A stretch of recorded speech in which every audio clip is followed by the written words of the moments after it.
हाँ जी, इधर बैठ जाओ।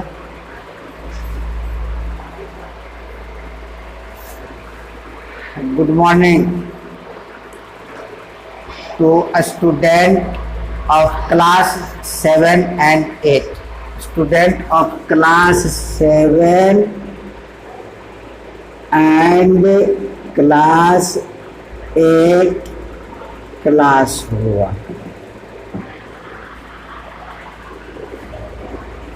Topic is chemical formula and chemical equation.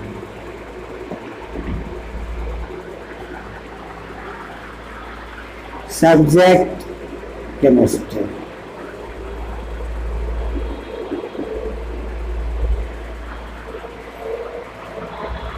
Class 7 या क्लास 8 या क्लास 9 में केमिकल रिएक्शन को केमिकल इक्वेशन के रूप में व्यक्त किया जाता है और मॉलिक्यूलर कंपाउंड के मॉलिक्यूल हो या एलिमेंट का मॉलिक्यूल हो तो उसको मॉलिक्यूलर फार्मूला या स्ट्रक्चरल फार्मूला या केमिकल फार्मूला के रूप में व्यक्त किया जाता है, जहाँ पर कठिनाइयाँ आती है आपको। तो ये केमिस्ट्री का पार्ट है, आपको chemical formula and chemical equation दोनों को मिला करके नाम दिया गया है लैंग्वेज ऑफ केमिस्ट्री।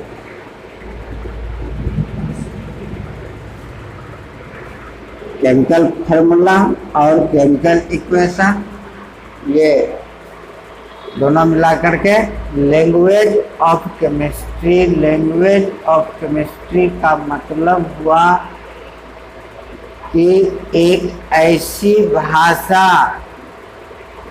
जिसके माध्यम से हम केमिस्ट्री को समझ सकते हैं, अंडरस्टैंड कर सकते हैं और उसको व्यक्त कर सकते हैं केमिस्ट्री को, तो ये कहलाता है language of chemistry. Language of chemistry में आपको दो बातें आएगी, लैंग्वेज केमिकल फार्मूला और केमिकल इक्वेशन। अब सवाल है केमिकल फार्मूला होगा तो किसका? केमिकल फार्मूला से हम चालू करते हैं केमिकल फार्मूला। एक्चुअली हम अभी केमिकल फार्मूला पर कोई चर्चा नहीं करेंगे, लेकिन केमिकल फार्मूला होगा किसका ये बात अभी समझ। केमिकल फार्मूला आपको रहता है कंपाउंड का और एलिमेंट का, दो, और मिक्सचर का नहीं होता है। केमिस्ट्री के लेवल से मैटर को 3 भागों में बांटा गया है, एलिमेंट, कंपाउंड एंड मिक्सचर। ये 3 भाग है, एलिमेंट, कंपाउंड और मिक्सचर। मैटर का प्रकार है केमिस्ट्री की भाषा में, जिसमें से एलिमेंट और कंपाउंड का केमिकल फार्मूला होता है और मिक्सचर का कोई डिफिनिट स्ट्रक्चर नहीं होने के कारण उसका कोई फार्मूला नहीं होता। तो ये केमिकल फार्मूला समझने के पहले हमको मैटर 3 भागों में बटा है। मैटर केमिस्ट्री की लैंग्वेज में एलिमेंट, कंपाउंड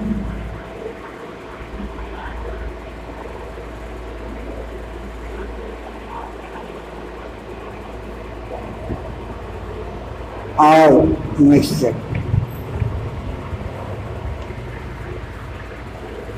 ये केमिस्ट्री की भाषा में 3 भागों में बटा है, एलिमेंट, कंपाउंड और मिक्सचर। और इन दोनों का स्ट्रक्चर डिफिनिट होने के कारण, एलिमेंट और कंपाउंड का स्ट्रक्चर डिफिनिट होने के कारण इसका केमिकल फार्मूला होता है, और मिक्सचर का डिफिनिट स्ट्रक्चर नहीं होने के कारण इसका कोई केमिकल फार्मूला डिफिनिट नहीं है। अब सवाल आता है एलिमेंट किसे कहते हैं, कंपाउंड किसे कहते हैं, मिक्सचर किसे कहते हैं, और तब आएगा आपको केमिकल फार्मूला। तो पहले हम एलिमेंट से चलते हैं। एलिमेंट हम समझा देने के बाद कुछ क्वेश्चन दे देंगे, उसको बनाना आपका काम है। पूरे यूनिवर्स में मैटर को 3 ग्रुप में बांटा गया। पूरे यूनिवर्स में पृथ्वी पर भी एलिमेंट, कंपाउंड और मिक्सचर। तो एलिमेंट है purest substance among all. Element is the purest substance which is made up of atoms of similar properties. Atoms means tiny particles. Element का सबसे छोटा टुकड़ा को एलिमेंट का एटम कहते हैं। एलिमेंट के सबसे छोटे टुकड़े को एटम कहते हैं। यहाँ पर element is the purest substance among all, और एलिमेंट की संख्या है लगभग 115, और इतने एलिमेंट से कंपाउंड का भी निर्माण हुआ है और मिक्सचर का भी निर्माण हुआ है। तो यहाँ पर element is the purest substance which is made up of atoms of similar properties. Atoms means element का सबसे छोटा टुकड़ा, the smallest particle of an element is called its atom। यहाँ पर एक क्वेश्चन बनता है, हम क्वेश्चन देते जाएंगे आपको। Element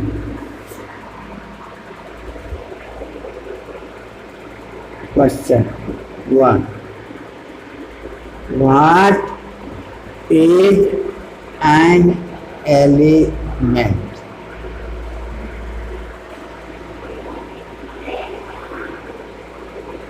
what is the number of elements?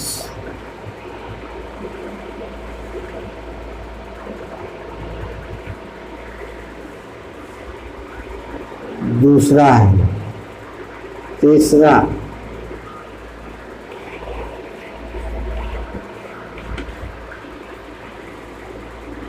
what is an atom?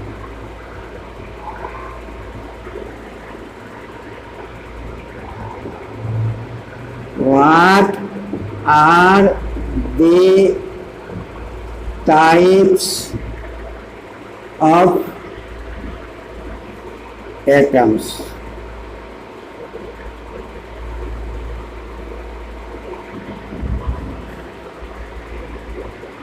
पांचवा,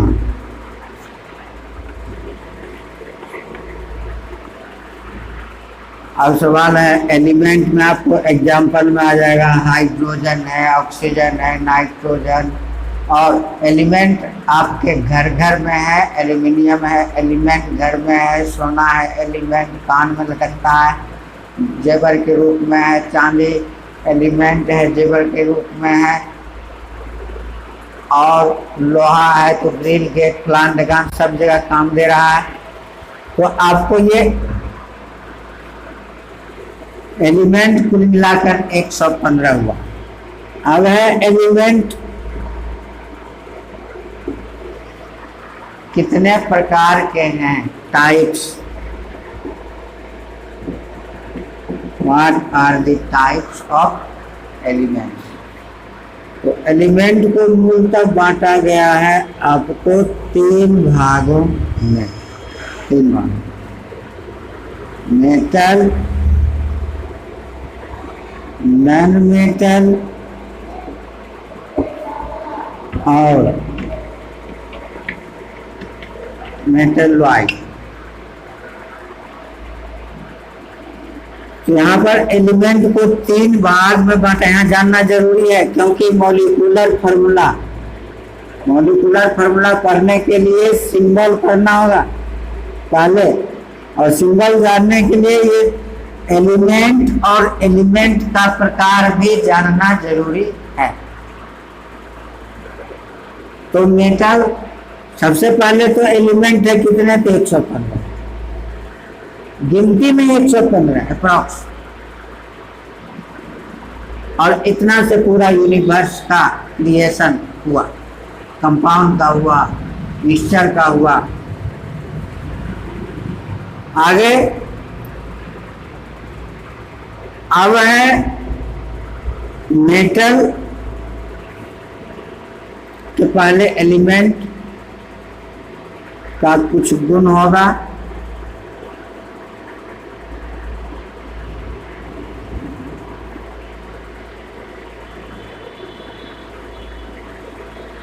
एलिमेंट के बारे में एक बात और जानना जरूरी है कि वो प्योर सबस्टांस है और दो एलिमेंट कंबाइन करके कंपाउंड का निर्माण करता है। कम से कम दो elements react with each other to form a compound, एक कंपाउंड का निर्माण करता है। तो और एलिमेंट बना हुआ है atoms of same properties, and atom is made up of the atoms of same properties. Element ये बना हुआ है और एक एलिमेंट के सभी एटम्स का प्रॉपर्टीज सेम हो ये, और ये एलिमेंट को स्टडी के लेवल से, स्टडी के दृष्टिकोण से, ताकि पढ़ने में सुविधा हो, तो बांटा है तीन भागों में। आपको एक मेटल, दूसरा नॉन मेटल और तीसरा मेटलाइज कर दिया। अब सवाल है मेटल किसे कहते हैं।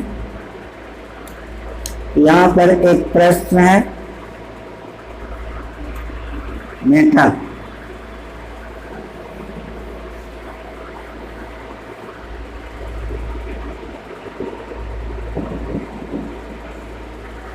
मेटल भी घर घर यूज हो रहा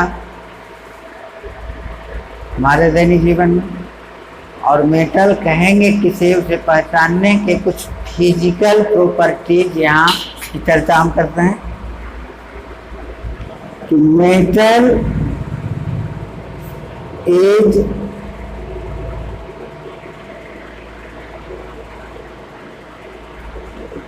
ductile,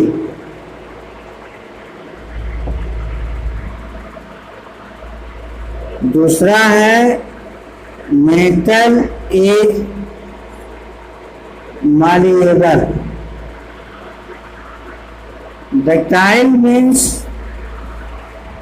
ductility is that property, ductility से डक्टाइल बना, और malleability, malleability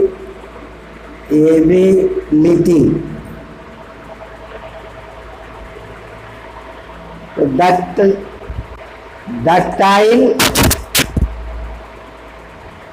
is a property due to which a substance can be drawn into wire, वो तार के रूप में खींचा जा सके, जिस गुण के कारण, उस गुण को that property due to which a solid substance can be drawn into wire is called ductility. और डक्टिलिटी कहलाता है तो जिस पदार्थ से तार खींचा जा सके, इसका तार खींचा जा सकता है। दूसरा है मालिएबिलिटी कि that property heat can be drawn into sheet, चदरा के रूप में, व्हेन इट इज हैमर्ड, जब उसे हथौड़ा से पीटा जाए तो। मेटल को हथौड़ा से पीट कर उसका चदरा बनाया जा सकता है, और इस गुण को कहते हैं मालिएबिलिटी, और ऐसे पदार्थ को कहते हैं मालिएबल सबस्टांस। यहाँ पर malleability, that malleability is that property of a solid substance due to which it can be hammered into sheet, चदरा के रूप में बनाया जा सकता है। तो ये आपको मालिएबिलिटी कहलाता है, और ये प्रॉपर्टी मेटल में पाया जाता है। Third, it is good conductor of electricity and heat, metal heat और इलेक्ट्रिसिटी को कंडक्ट करता है। चौथा है आपका, it has a metallic lustre,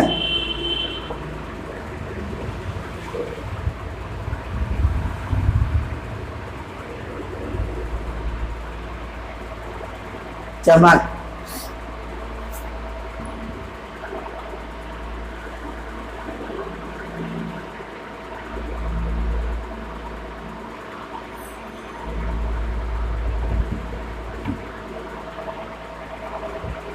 shining, metal has an special shining, and that shining is called metallic luster। किसी भी metal में चमक पाया जाता है, सोना हो, चांदी हो, आयरन हो, एल्युमिनियम हो, चमक पाया जाता है, और उस चमक को कहते हैं मेटेलिक लस्टर। वो अलग प्रकार का चमक होता है, लेकिन कब? जब उस पर कोई परत चढ़ा हुआ नहीं हो, कोरोजन नहीं हुआ हो, और जंग लगा हुआ नहीं हो, तब।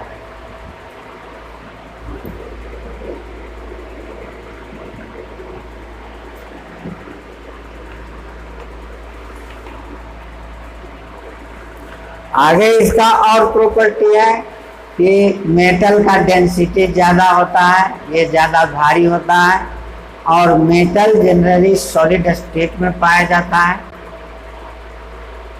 तो ये जनरल फिजिकल प्रॉपर्टीज हैं। आपको क्वेश्चन एक दे देता हूँ, question, right the physical properties of metals. Metal का फिजिकल प्रॉपर्टीज लिखें। ये मेटल हुआ, उसके बाद नॉन मेटल। हम मोटा मोटी चल रहे हैं, अभी हमको सिंबल बताना मूलतः।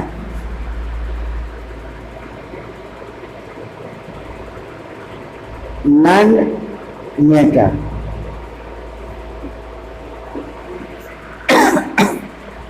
मेटल में और बात आती, melting point, boiling point high होता है, और मेटल में एक एक्सेप्शन है कि लिक्विड है, मरकरी। वो मेटल है, लेकिन नॉर्मल टेम्परेचर पर mercury is found in liquid state. और नॉन मेटल का भी कुछ फिजिकल प्रॉपर्टीज होगा। नॉन मेटल का ये, दिस इज नॉट डक्टाइल,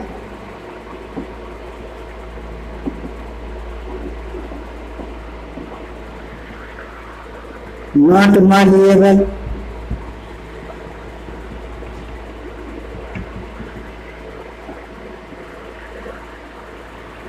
ये ना डक्टाइल है, ना मालिएबल है, ना गुड कंडक्टर ऑफ इलेक्ट्रिसिटी है, और ये नॉर्मल टेम्परेचर पे सॉलिड, लिक्विड और गैस स्टेट में पाया जाता है नॉन मेटल।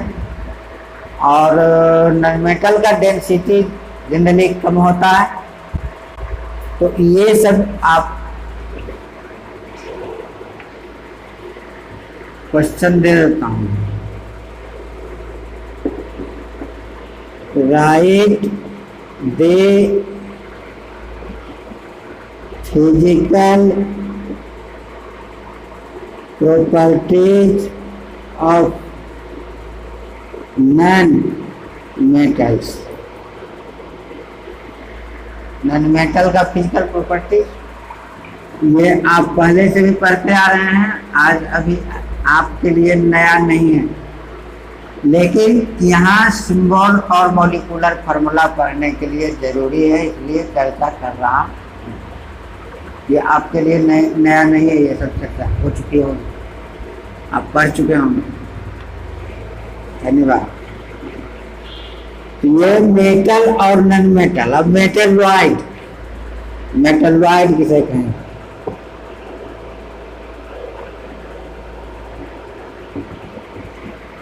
जिसमें मेटल और नॉन मेटल दोनों का गुण हो उसको मेटलॉइड कहते हैं। मेटलॉइड को दूसरी भाषा में सेमीकंडक्टर भी कहा जाता है।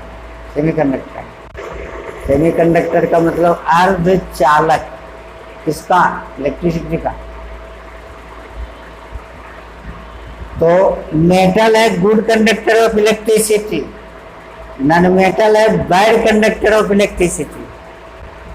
लेकिन मेटलॉइड है गुड कंडक्टर भी और बैड कंडक्टर भी, यानी कि वो मेटल जैसा भी व्यवहार कर सकता है और नॉन मेटल जैसा भी व्यवहार कर सकता है। कौन? मेटलॉइड।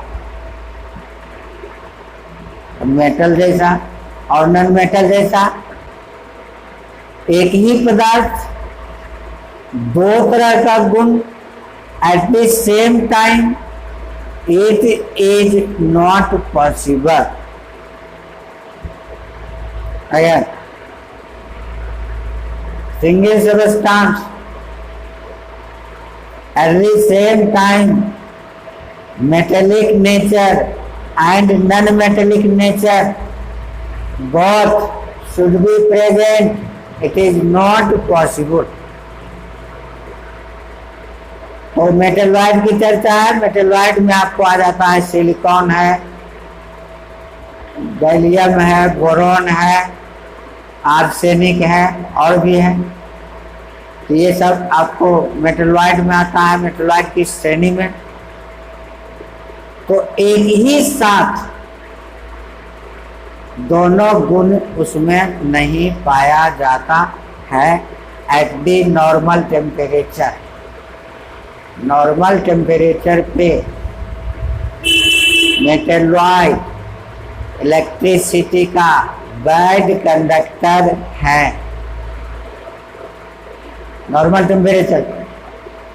और यदि उसको हीट दिया जाए, if a metalloid is heated और any energy is given to it, then it conducts electricity because electrons inside it start to move। Electron उसके अंदर मूव करने लगता है। कब? जब गर्म करेंगे तब। ठीक है। मेटलॉइड का यूज होता है सोलर सेल बनाने में, ऐसे समझिए। Metalloid is used in making a solar cell। और मेटलॉइड में दोनों गुण पाया जाता है। both properties of metal and properties of non-metal are present in a metalloid। As a result, this metalloid becomes useful in making a solar cell and other some devices.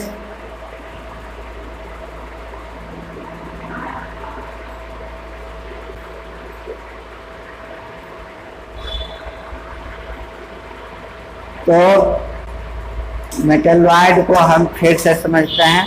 Metalloid को, metalloid में metal का भी गुण है और non metal का भी गुण है, लेकिन एट द सेम टाइम नहीं, कंडीशन पे, on condition. Eight normal temperature A metalloid is bad conductor of electricity and in that case it behaves like a non-metal।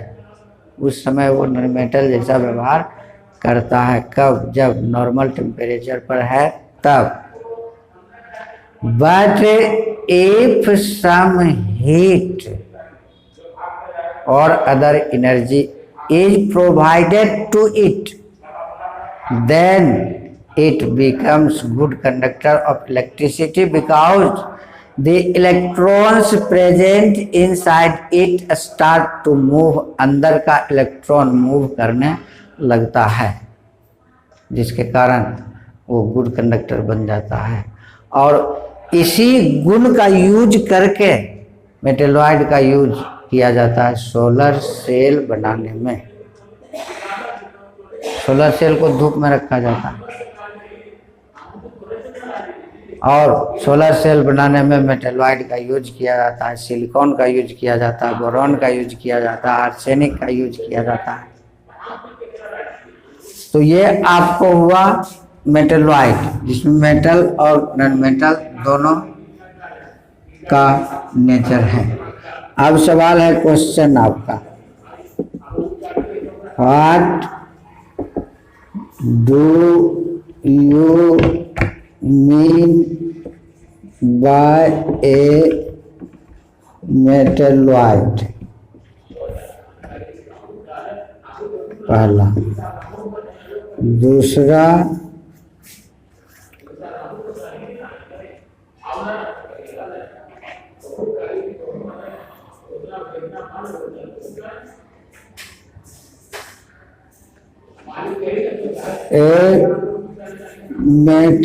metalloid is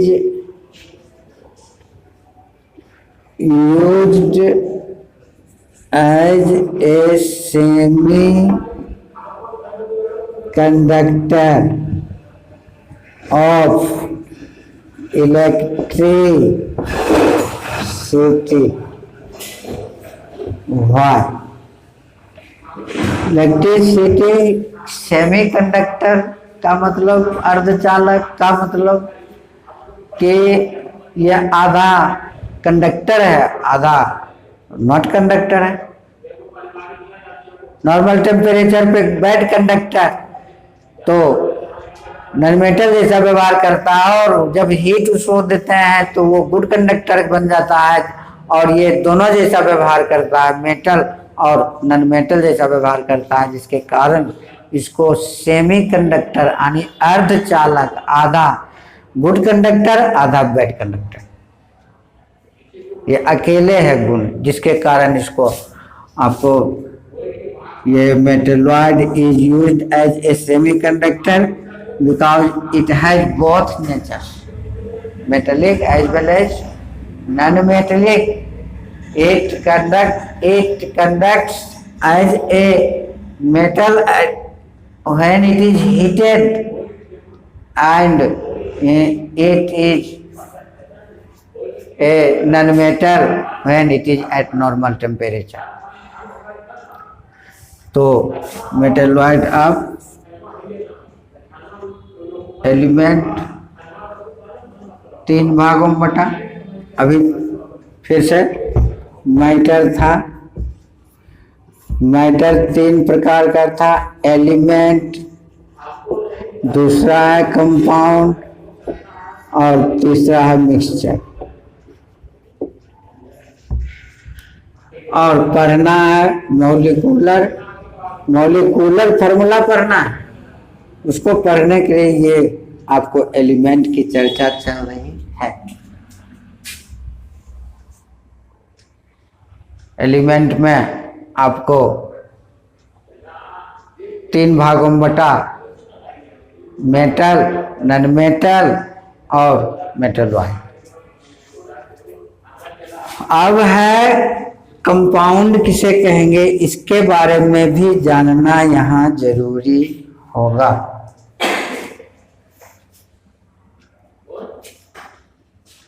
उसको कहेंगे किसे, और सबस्टांस है, हमारे चारों तरफ है सबस्टांस। पूरा यूनिवर्स मैटर से भरा हुआ है। Whole universe is full of matter.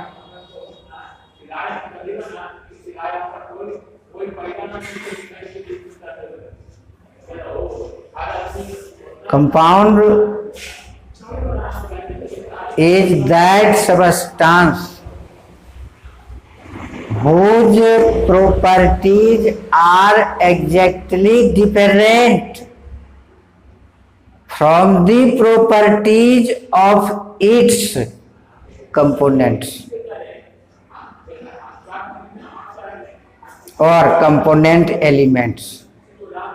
फिर से, कंपाउंड 2 एलिमेंट से बनता है, कम से कम 2 element, at least 2 elements are used to make a compound, छोटा से छोटा compound.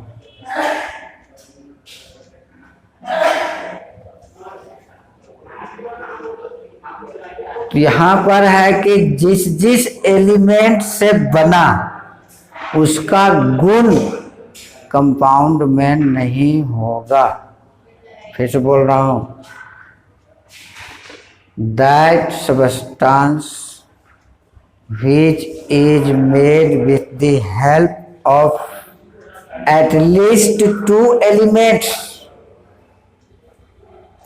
and whose properties are exactly different from the properties of its component elements,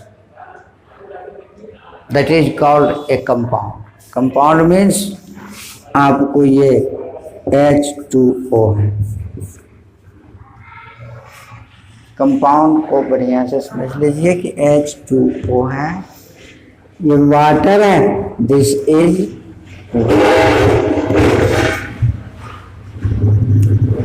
ये बना है हाइड्रोजन और oxygen. When the mixture of hydrogen and oxygen is strongly heated, then water is formed। Water is formed।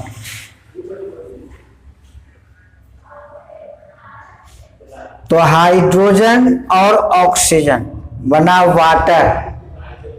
Water एक नया पदार्थ बन गया। नया पदार्थ मतलब कि वाटर में ना तो हाइड्रोजन का प्रॉपर्टीज है ना तो ऑक्सीजन का प्रॉपर्टीज। इसमें फिर से वाटर बना हाइड्रोजन और ऑक्सीजन 2 प्रकार के एलिमेंट से, और वाटर में ना तो हाइड्रोजन का प्रॉपर्टीज है और ना तो ऑक्सीजन का प्रॉपर्टीज है, क्योंकि हाइड्रोजन है इनफ्लेमेबल, वो जलता है, लेकिन वाटर आग को बुझा देता है। ऑक्सीजन सपोर्टर ऑफ बर्निंग है। एक है कंबस्टिबल सब्सटेंस, एक है सपोर्टर ऑफ बर्निंग, और ये दोनों से बना है वाटर। और वाटर को हम लोग पीते हैं, पानी, ठंडक मिलती है, राहत। तो ये नया पदार्थ बना है, इसको कहते हैं कंपाउंड, जिसमें इसके एलिमेंट का गुण नहीं है मौजूद, ये नया पदार्थ। तो compound is that substance which is made with the help of at least two elements whose properties are exactly different from the properties of its components. तो आगे क्वेश्चन है आपका कंपाउंड। अब है कंपाउंड का नेचर, कंपाउंड का कुछ properties, something properties of a compound. Compound किसे कहते हैं? शुद्ध हो, कम से कम दो एलिमेंट से बनेगा और उसमें उसके कंपोनेंट एलिमेंट का गुण मौजूद नहीं रहेगा, वो नया पदार्थ बन जाएगा। तो यहाँ पर है एक कि प्रॉपर्टीज में ये बना कम से कम दो एलिमेंट से। दूसरा है कि इसमें रेशियो क्या मतलब? हाइड्रोजन और ऑक्सीजन, वाटर बना। यहाँ पर हाइड्रोजन का 2 भाग और ऑक्सीजन का 1 भाग, 2 ratio 1। The ratio of hydrogen and oxygen in 1 molecule of water, ये 1 मॉलिक्यूल को सूचित कर रहा है। ये मॉलिक्यूलर फार्मूला है, इस पर हम लोग चर्चा करेंगे आगे कि ऐसा क्यों लिखते हैं हम, इस पर भी चर्चा करेंगे। तो यहाँ पर the ratio of hydrogen and oxygen in 1 molecule of water is 2:1 and the ratio of oxygen and hydrogen in 1 molecule of water is 1:2 according to number of atoms। Number of atoms के आधार पर यह है ratio fix. And this ratio of hydrogen and oxygen according to nature can not be changed. का मतलब water कहीं से लावे हम, आसमान से, जमीन के नीचे से, जमीन के ऊपर से, या किसी जीव जंतुओं के शरीर से निकाल लें या पेड़ पौधों के शरीर से निकाल लें, कहीं से भी वाटर को निकालें तो कंपोजिशन यही रहेगा H2O और रेशियो हाइड्रोजन और ऑक्सीजन का रहेगा 2:1 और ऑक्सीजन और हाइड्रोजन का ratio 1:2 according to the number of molecule in atoms. Atom के नंबर के आधार पर ये रेशियो फिक्स रहेगा। तो कहने का मतलब कि the ratio of elements in 1 molecule of a compound is fixed, वो डिफिनिट होगा। आगे है रेशियो, तीसरा एनर्जी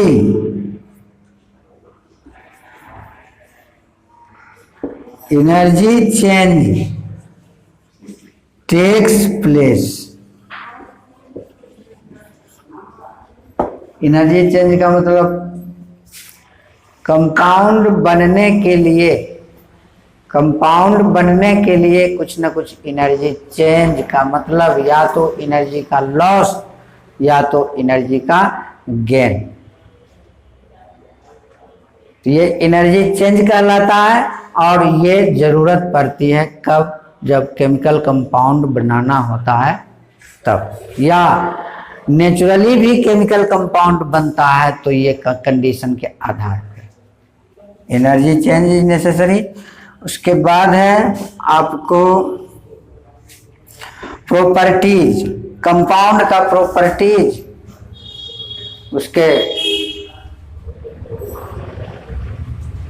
एलिमेंट के प्रॉपर्टीज से कंप्लीटली डिफरेंट होना। ये हो गया। तो यहाँ पर आपको क्वेश्चन आएगा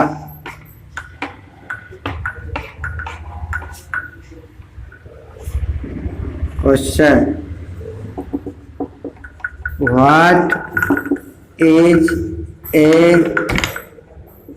compound. Give examples. आगे है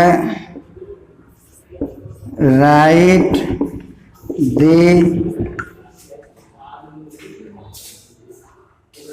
properties of a compound. Compound के प्रॉपर्टीज को लिखें। तो यहाँ पर हम कंपाउंड भरा पड़ा है, वाटर ही कंपाउंड नहीं है, सोडियम क्लोराइड है। सोडियम क्लोराइड उदाहरण लीजिए, सोडियम और क्लोराइड, क्लोरीन। सोडियम पानी में डाल दिया जाए तो विस्फोट करता है, जलने लगता है। यह है सोडियम। और क्लोरीन इंसेक्टिसाइड है, कीड़ा मकोड़ा को मारता है, गंध भी बहुत खराब है। इससे बना है हमको साल्ट।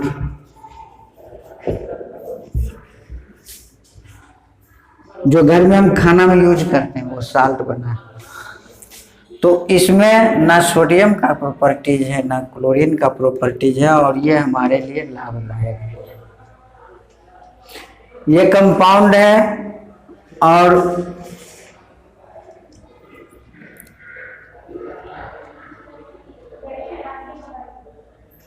यहाँ भी आपका रेशियो जो होगा सोडियम और क्लोरीन का, ये फिक्स होगा 1:1 according to number of atoms. तो यहाँ पर write the properties of a compound. अब आगे आपको मिक्सचर पर भी चर्चा कर देता हूँ कि मिक्सचर या तो एलिमेंट के मिलने से बनता है, जैसे एलॉय में ब्रॉन्ज है, ब्रास है, आपको पीतल, तांबा, ये सब एलॉय है। Alloy means the mixture of two metals और more metals is called an alloy. Alloy एक प्रकार का मिक्सचर है, और भी कई प्रकार के मिक्सचर बना हुआ है जो एलिमेंट के मिलने से बनता है। दूसरा प्रकार का मिक्सचर होगा एलिमेंट और कंपाउंड के मिलने से बनेगा। तीसरा प्रकार का मिक्सचर होगा कि कंपाउंड के मिलने से बनेगा। तो इस तरह से ढेर सारा मिक्सचर ढेर सारे प्रकार का बन जाता है, जिसके कारण उसमें कंपोनेंट का रेशियो फिक्स नहीं होता है, और ना तो उसका कोई केमिकल फार्मूला होता है डिफिनिट। ये मिक्सचर की बात है। A mixture is made up with the help of two elements or an element and a compound, or between two compounds। ये मिक्सचर हुआ। The ratio of components of a mixture is not definite, वो definite नहीं होता। Energy change is not necessary in the formation of a mixture। Mixture को बनाने में energy change की जरूरत नहीं पड़ती है। और moreover a mixture has not a definite melting point and boiling point. उसका मेल्टिंग पॉइंट और बॉइलिंग पॉइंट भी डिफिनिट नहीं होता है, लेकिन कंपाउंड और एलिमेंट दोनों का मेल्टिंग पॉइंट और बॉइलिंग पॉइंट दोनों डिफिनिट होता है, फिक्स। तो ये मिक्सचर था। तो व्हाट आर दी प्रॉपर्टीज आप खुद लिखिएगा, मैं क्वेश्चन दे देता हूँ। Question, what are the properties properties of a mixture. हाँ, एक चीज और है,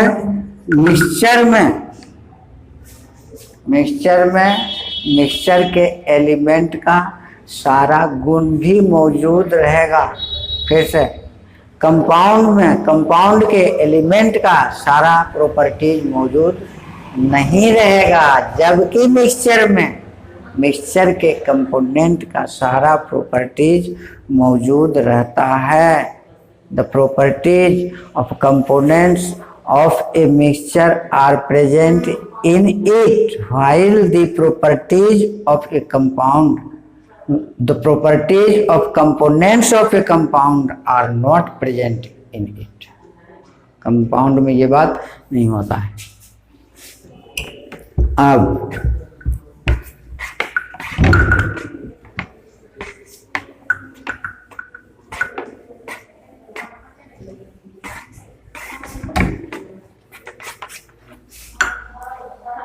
हम यहाँ एक टॉपिक लेकर के चले। Language of chemistry means chemical symbol एक part, molecular formula chemical formula दूसरा पार्ट, और केमिकल इक्वेशन तीसरा पार्ट। तीन पार्ट है आपका लैंग्वेज ऑफ केमिस्ट्री का। लैंग्वेज ऑफ केमिस्ट्री का मतलब केमिस्ट्री को समझने के लिए इन तीन चीज़ों की जानकारी अच्छी तरह से चाहिए। तो आपको आता है सिंबल, हम एटम पढ़ चुके हैं। एटम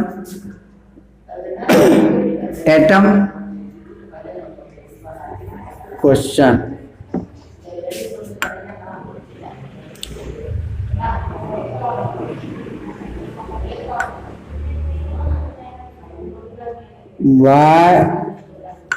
what particles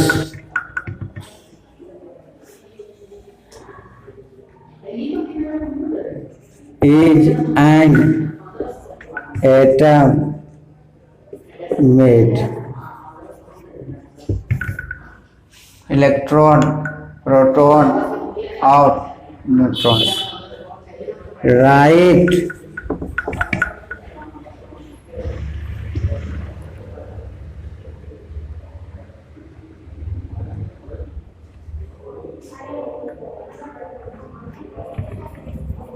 About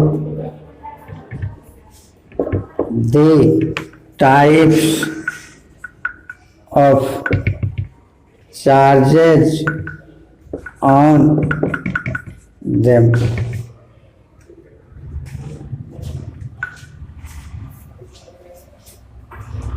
अब आगे अब आता है आपको इतना समझने के बाद फिर से समझ लीजिए, केमिस्ट्री पढ़ने के लिए, केमिस्ट्री को बढ़िया से पढ़ने के लिए आपको केमिकल सिंबल, केमिकल फार्मूला और केमिकल इक्वेशन ये जानना जरूरी है। और इसको समझने के लिए आपको एलिमेंट, कंपाउंड, मिक्सचर ये भी जानना जरूरी है। अब आगे आपको आता है केमिकल सिंबल।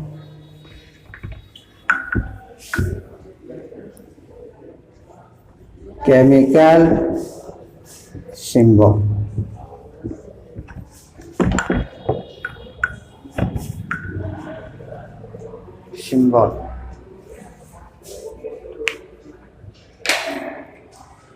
का मतलब होता है संकेत। सिंबल मीन्स हिंट, संकेत।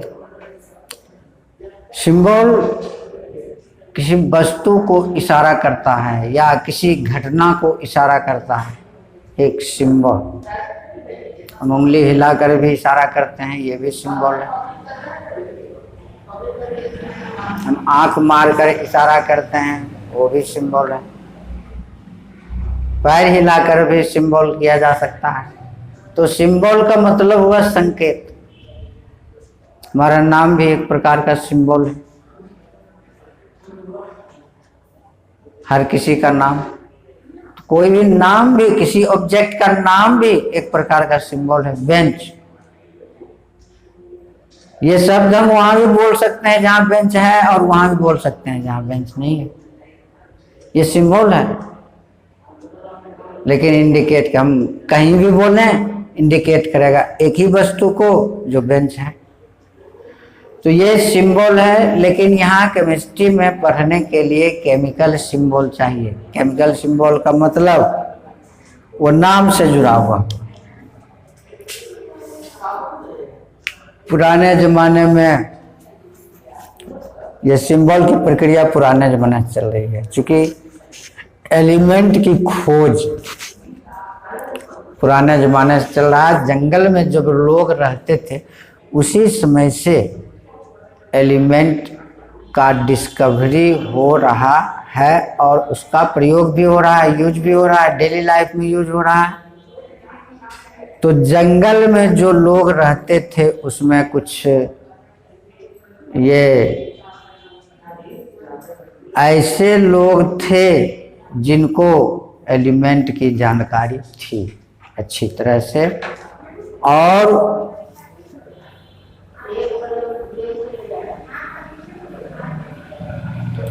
वे लोग अपने पदार्थ को छुपाते थे ताकि दूसरा कोई उसको देखे नहीं। क्यों?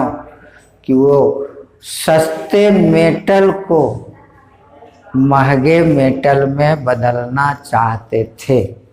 फिर से समझिए, ये सिंबल की बात चली है तो हम सिंबल पर चर्चा कर रहे हैं, और केमिस्ट्री की बात है केमिस्ट्री में। और सिंबल का मतलब संकेत हुआ, संकेत कहाँ से चालू हुआ उस पर भी हम विचार कर लें। कि जंगल में कुछ लोग रहते थे और उनको एलिमेंट की जानकारी थी, मेटल की बहुत सारी जानकारी थी, और एक मेटल को दूसरे मेटल में या एलॉय बनाना जानते थे। एक मेटल और दूसरे मेटल को मिला करके एक एलॉय बनाना जानते थे वो लोग। तो उनमें से कुछ लोग सस्ते मेटल को महंगे मेटल में बदलना चाहते थे, जिसके कारण वो अपने मैटर को, पदार्थ को, एलिमेंट हो या कंपाउंड हो या एलॉय हो, उसको छुपा कर रखते थे। बोतल में रखा हुआ है, बर्तन में रखा हुआ है, तो बाहर में एक सिंबल डाल दिया जाता था से। उस सिंबल का अर्थ वही व्यक्ति जानेगा जिसने सिंबल दिया, बाकी कोई नहीं जान सकता था। तो ऐसे व्यक्ति को केमिस्ट्री में एल्केमी कहा गया है। एल्केमी या एल्केमिस्ट। फिर से समझिए, ये किताब में भी दिया हुआ है। In the old time, in the forest,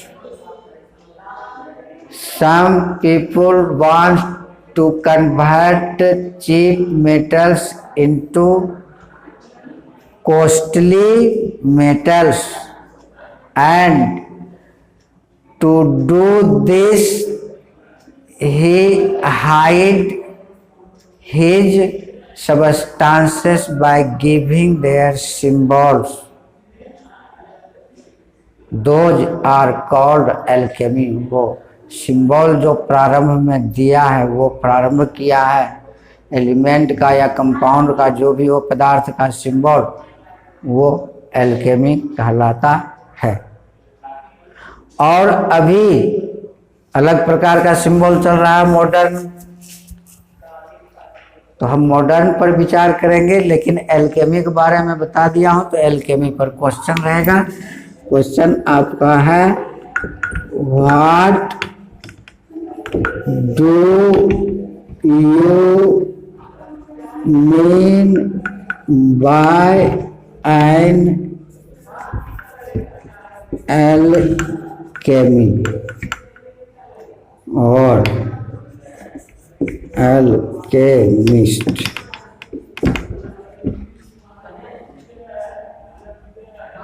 ये लोग पुराने ज़माने में सस्ते मेटल को महंगे मेटल में बदलना चाहते थे और अपने पदार्थ को, अपने मैटर को, अपने केमिकल को छुपा कर रखने के लिए सिंबल का यूज करते थे। ऐसे लोगों को कहा गया है एल्केमिस्ट या एल्केमी। आज के डेट में, अभी मॉडर्न टाइम में, ये तो एल्केमी हुआ। अब है यहाँ हाइड्रोजन।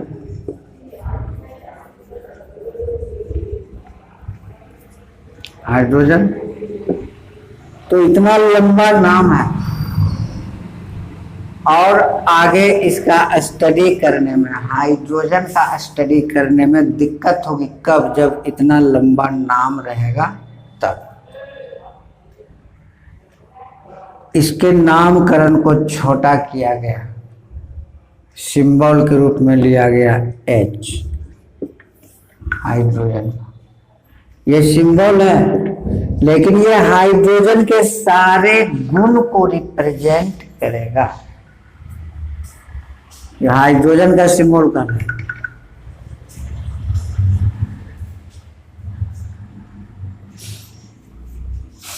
ऑक्सीजन है,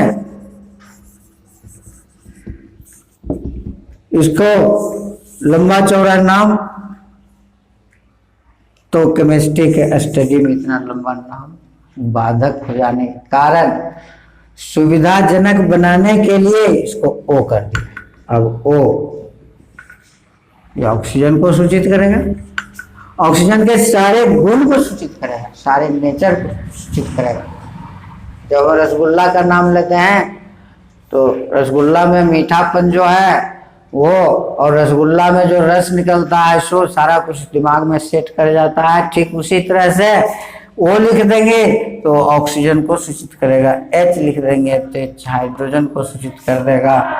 क्लोरीन है, क्लोरीन, Cl, Cl है सिंबल, Cl लिख देंगे तो ये क्लोरीन को सूचित करेगा। तो ये सिंबल पर चर्चा हम लोग कल करेंगे। आज इतने हुआ, धन्यवाद। आगे की चर्चा कल।